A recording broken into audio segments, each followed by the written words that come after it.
Delight to welcome to the stage.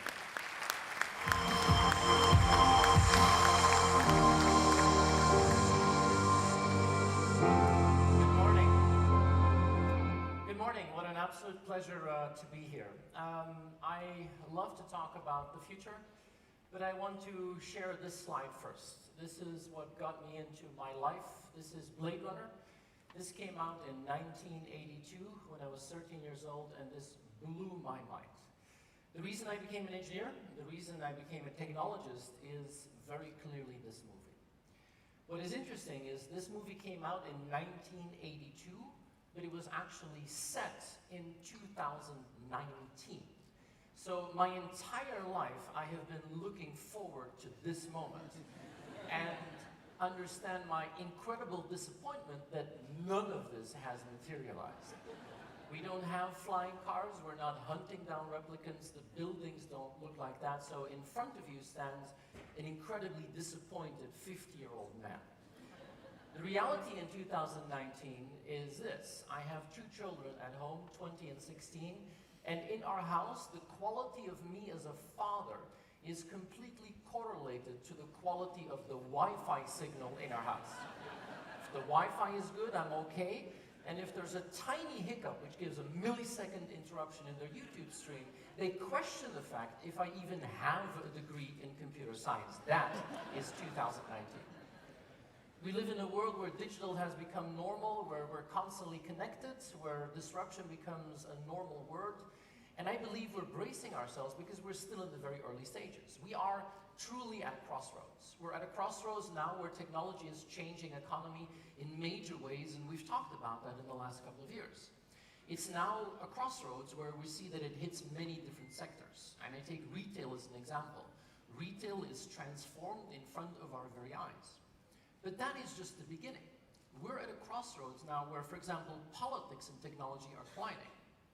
This is one of my favorite moments. What you see here is this is Peter Thiel, the co-founder of PayPal, and he was the only friend of Donald Trump in Silicon Valley. I think he was the only one who believed that Trump would win. I think he was the only Republican in Silicon Valley.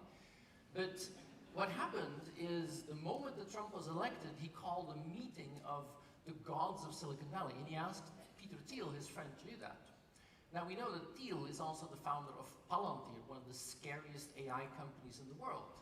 We now know that Palantir probably worked with Cambridge Analytica to help get Trump elected, so it was a tense meeting, brilliantly shown by this wonderful picture.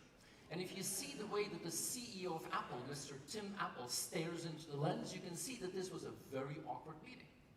It's not just politics, it's geopolitics. We're now in a world where China and the US are battling it out. It's not a trade war, it's a tech war.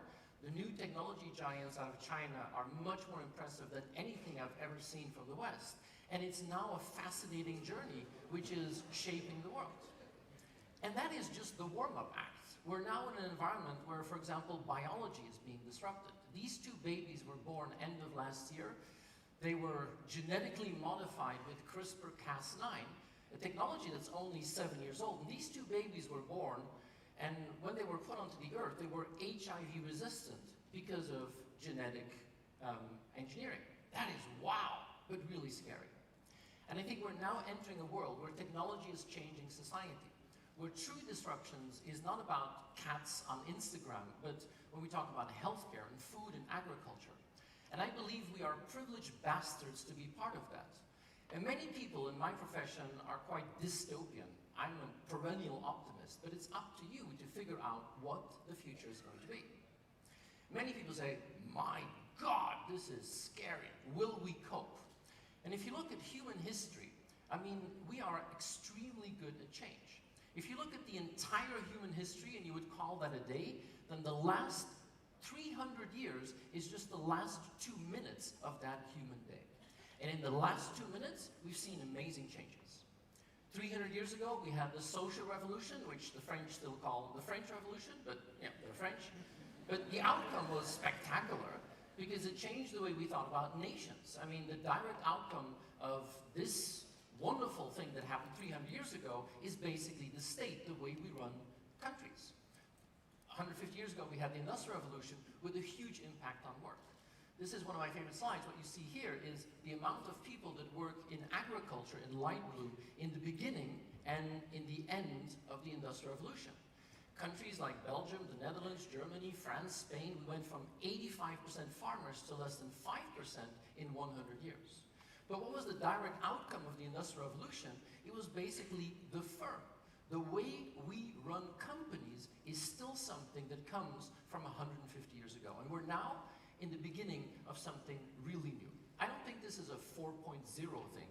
I think we're in the beginning of something really, really new. And we're still in the very early stages. This is one of my favorite images. This is President Clinton and his faithful assistant Al Gore connecting the school to the information superhighway in 1996. That's only 20 years old. And we're now beginning to see where social basically gave us the state and industrial gave us the firm.